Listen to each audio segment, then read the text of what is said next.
Great to have you along for the ride. Thanks a lot for stopping by. Glad to have this man back. He's the founder, the president of the Article 3 Project. It is Mike Davis. Mike, how are you? Good to see you. I'm doing well, and thank you for having me. You're very welcome. I think we may have talked about this last time. If not, I want to get into it a little bit here. What was the whole thing with Hunter Biden showing up at the hearing?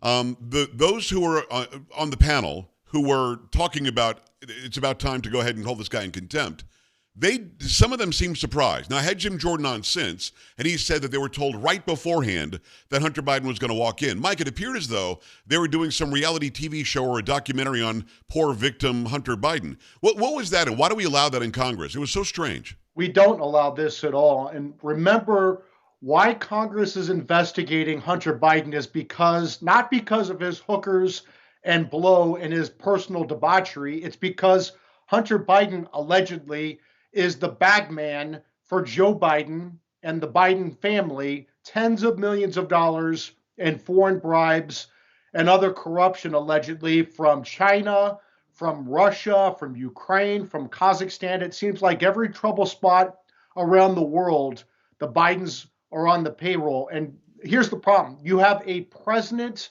of the United States who could be compromised by these foreign bribes and other corruption. And Congress has no higher duty than to make sure the president of the United States is not compromised. And Hunter Biden is a key witness in their investigation. And he doesn't get to decide when and how he shows up and where and how he testifies and what clown lawyers he brings with them. When he gets a subpoena from Congress, it is his duty to show up and comply, or he should face contempt of Congress and prison. The argument that those on the left, like Goldman and others, the argument they make, and Jamie Raskin, well, Jim Jordan, you were subpoenaed to testify in front of the January 6th committee and you didn't come.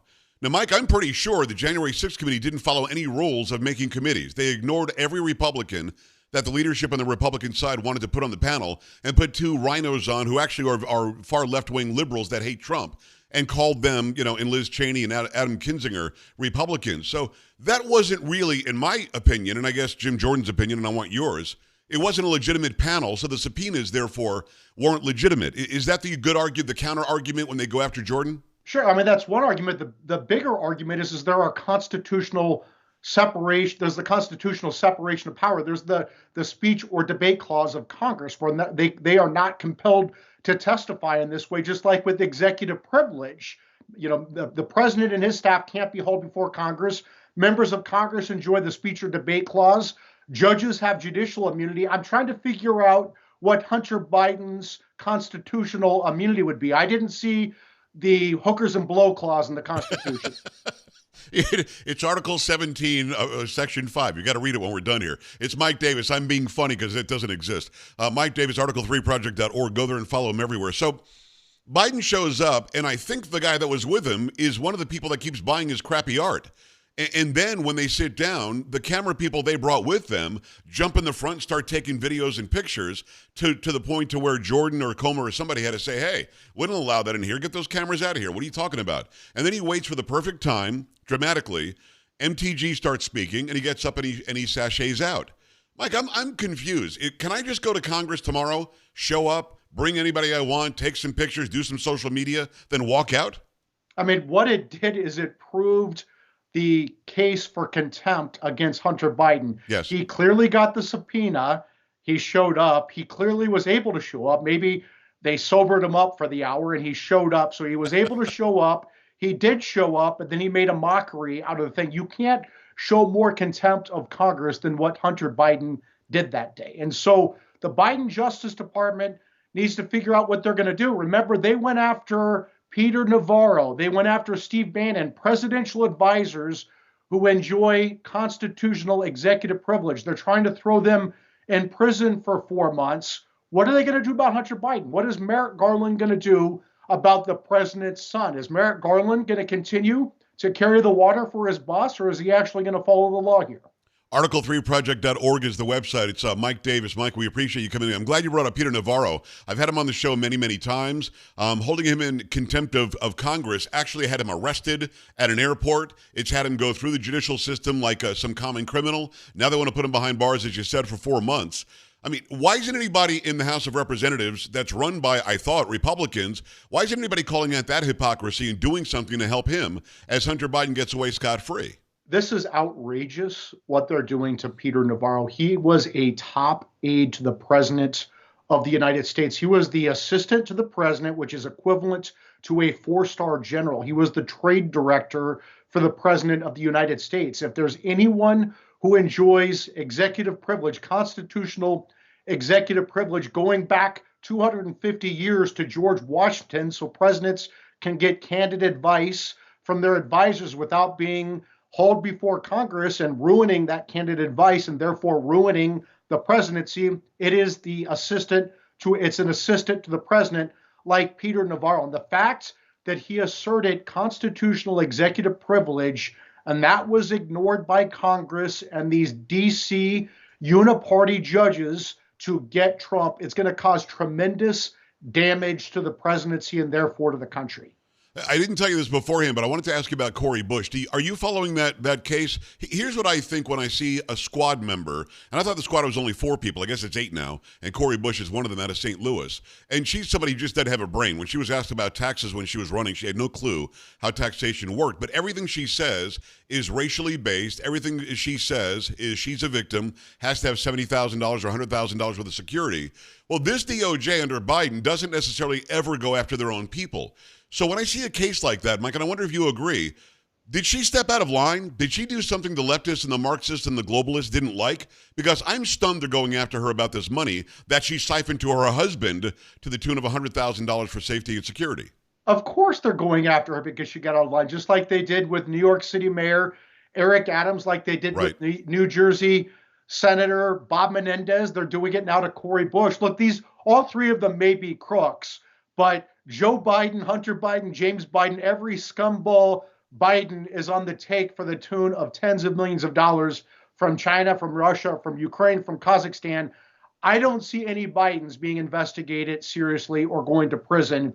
It seems like the only Democrats who get investigated, who get raided, who get in trouble are the ones who speak out against Joe Biden, because it shows that Merrick Garland runs a justice system that goes after Biden's political enemies and protects his political friends. I don't have any quotes in front of me, but I would have to assume that Cori Bush, in support of St. Louis, probably has complained about the illegal aliens that are there. Anybody who, it doesn't matter if you're on the left, doesn't matter if you're on the far left, doesn't matter if you're Brandon Johnson and you're a Marxist in Chicago. If you complain about illegal aliens in your city, the Justice Department is investigating you. Mike, I mean, it's that obvious, isn't it? Yeah, I mean, it could, or Cori Bush could be attacking Joe Biden on another issue like Israel or something like that, because Cori Bush is such a deranged anti-Semite that who knows what the issue is. But the bottom line is that Democrats are safe until they cross Joe Biden, and then Merrick Garland sicks the Justice Department after them. Exactly. Look, we're seeing it over and over. It's not like we're just making it up. There it is. It's Mike Davis, founder, president, Article 3 Project, article3project.org. Can you outline and put a nice bow on this Fani Willis debacle? It appears to me that she was having some affair, allegedly, and then hired the guy to be one of the lead prosecutors in this humongous case against Trump and 18 other people, and money was siphoned to him, or the job was siphoned to him. And what is this case? Thank God she's being investigated, but I noticed Brian Kemp went overseas, the governor of Georgia, before he could say he was going to do anything about it. What is this case about? Did I outline it at all? Yeah, I mean, you outlined it very correctly. As Marjorie Taylor Greene outlined in her criminal referral to Georgia Governor Brian Kemp and Georgia Attorney General Chris Carr, Fani Willis allegedly hired her secret, unqualified boyfriend, Nathan Wade, who has never tried a felony case, to bring unprecedented RICO felony charges against President Trump and 18 co-defendants. She paid her boyfriend, alleged boyfriend, to have 2 secret meetings with the Biden White House before this unprecedented indictment, including with the White House counsel. And then this alleged boyfriend, secret boyfriend, allegedly gave her kickbacks, and the $600,000+ she paid her boyfriend in the form of these lavish trips to Napa, to the Caribbean, all over the world.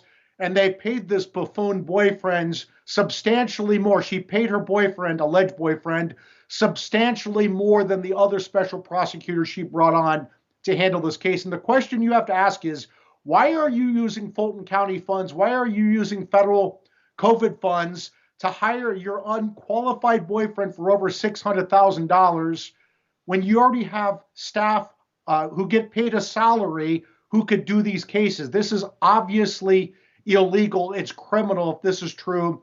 And Brian Kemp, the governor of Georgia, and Chris Carr, the attorney general, need to stop being cowards and open a criminal probe on Fani Willis and her boyfriend, alleged boyfriend, Nathan Wade. This is obviously illegal. On a federal level, can the House Judiciary Committee do something about this? Is this only a Georgia thing? No, of course they can. The House Judiciary Committee, Jim Jordan, the Weaponization Subcommittee, they can haul in. They can bring in Big Fanny, and put her in a chair right now, bring in her alleged boyfriend, Nathan Wade, put the two lovebirds in a chair and ask them, make them explain why Fani Willis used taxpayer money, including COVID funds, federal COVID funds, to pay this buffoon, unqualified prosecutor over $600,000 to get Trump. Remember, there are federal criminal statutes dealing with honest services. Where is the U.S. attorney in Atlanta? Where is the public integrity section and the Biden Justice Department? They are clearly protecting Fani Willis here, clearly protecting her. Should she be found to be corrupt? Should she be found guilty of some wrongdoing? Mike, the case doesn't just go away. Do they just hand it to somebody else? What happens? Well, this case has been corrupted from the beginning because the charges were brought by allegedly, if she illegally hired her secret unqualified boyfriends who colluded with the Biden White House, including with the Biden Justice Department and the Biden administration, including the Biden White House and likely the Biden Justice Department. This has been corrupted from the beginning. You would have to dismiss these charges completely. Then you'd have to bring in a whole new special prosecutor to look at these charges again and start from scratch. And that's what Brian Kemp worries about. That's what Chris Carr, his little lackey, worries about, his cowardly lackey worry about, is they may have to get rid of this case completely, bring in a new special prosecutor, and start from scratch. Brian Kemp hates Donald Trump because he's a uniparty Republican. Wow. I'm surprised he was able to get back from Davos on time from his secret billionaire buddies over there. He needs to do his job and open a criminal probe on Fani Willis and her boyfriend, her alleged boyfriend. Yeah, the people of Georgia deserve that. It's Mike Davis. Go to article3project.org and support everything he does. I've got to talk a little bit about the injunction that was lifted by the Supreme Court, and I don't want to get too much into the weeds. I know what it was about. The media reported it incorrectly on purpose. Members of the House who are on the left are reporting it erroneously on purpose. They're alleging that the Supreme Court told Texas you can't put down any more razor wire. That's not what happened. All they did was lift the injunction that Texas had stopping the DHS from cutting the razor wire. Texas can drop all the razor wire at once. In fact, when I had Dan Patrick, the lieutenant governor, on the other day, he said, you don't have enough wire cutters to keep out in front of how much wire we have to put down. So they're not slowing that down at all. But the allegation is Texas thumbed its nose at the Supreme Court and is still doing what it's doing. The fact is, this case about Article 4, Section 4 is still in the Fifth Circuit Court of Appeals, and it's going to get back to the Supreme Court. So if you don't mind, because what I just spelled out is true.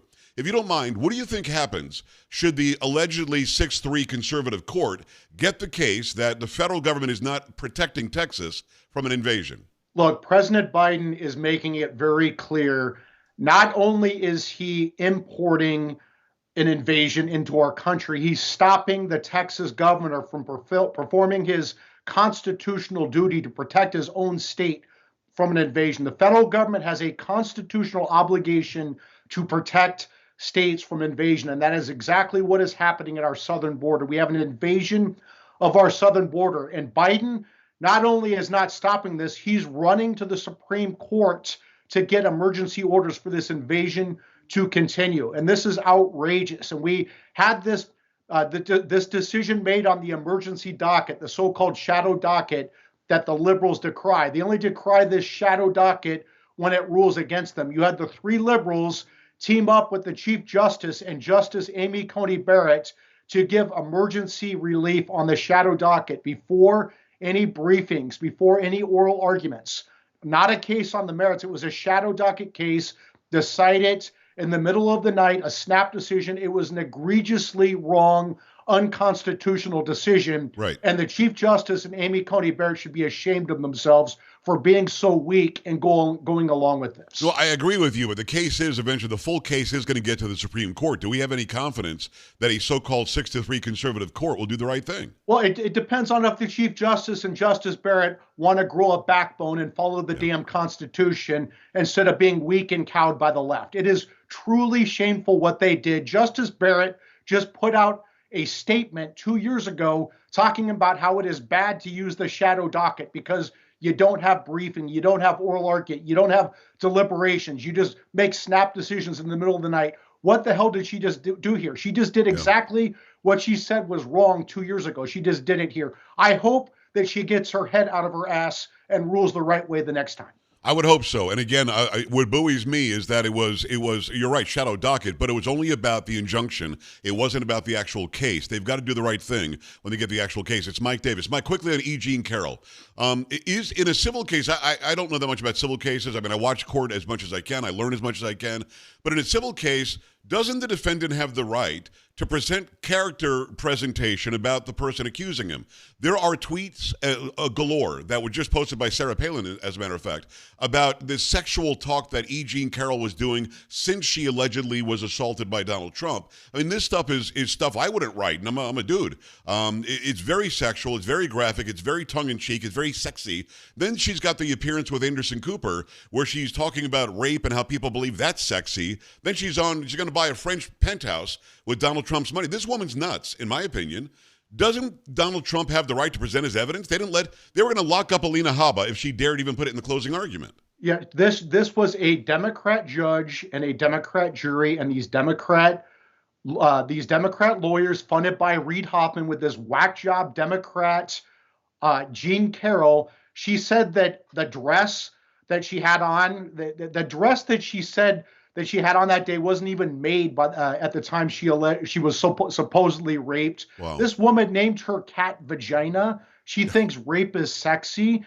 The judge wouldn't let Trump put on any of this evidence that went to her credibility, that went to the fact that she is a nut job who is lying. And it's a shame what happened here. And look what they did here. $83 million. That is unconstitutional punitive damage here. And these appellate courts need to fix this, because you know what? These courts and their quest and their mission to take out President Trump are destroying their credibility. They're destroying their legitimacy with the American people. When they destroy their legitimacy, that's when it's time to cut off their funding. Go to article3project.org. Go support everything Mike does. Follow him over on X and everywhere else. It's Mike Davis. Mike, thanks a million for coming on today. Thank you. All right, brother. We're back after this. Stay right here.